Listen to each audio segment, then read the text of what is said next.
another one. I've lived and worked in Newham for over 40 years, and my kids learned to swim in the Atherton.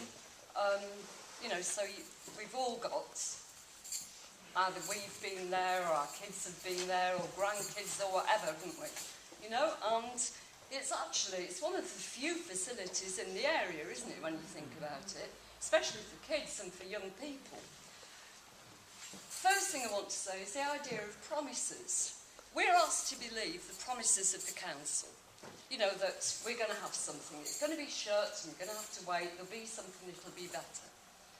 How about if we said, well, I can't pay my council tax this month. I probably can't pay it for another 2 or 3. But I promise you that when I've got the money, I'll pay it.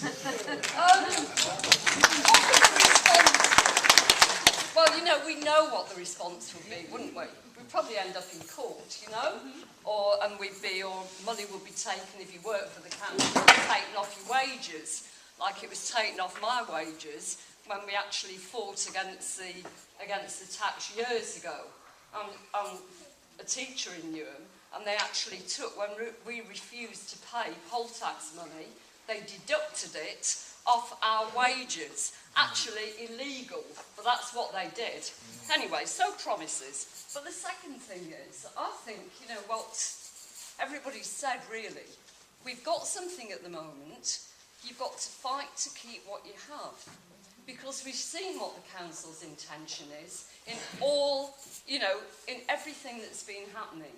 They're after cutting, they're after making redundancies, they're actually after us making us pay for the Olympics and for all of that, but they want us to shoulder the burden of that. Now, in my mind, it's not impossible. There will be a new leisure facility in the future, but, you know, call me a cynic. I think it's quite possible they'll close this, which is for everybody and relatively cheap, free maybe even for some people, and what we may well end up with is once it's been sold off, it will be offered to some private company. They will make some money from it. It may well be a leisure of the art leisure centre, but it will be one that the majority of people who live in Newham, especially given austerity now, kids not being, you know, unemployment, all of that, it will be one that none of us will be able to afford to use. So, you know, we have to fight. We've no choice, because if we don't, we know what we'll end up with, and what we'll end up with is a big nothing. And I think, you know, the campaign has been brilliant so far, and it has been, you know, we need to get more and more publicity. We know how the mayor loves publicity. Well, let's give him some of his own back. In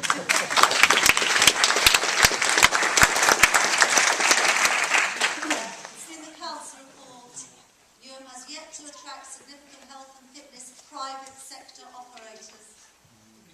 Opportunities therefore exist to attract investment. It's there.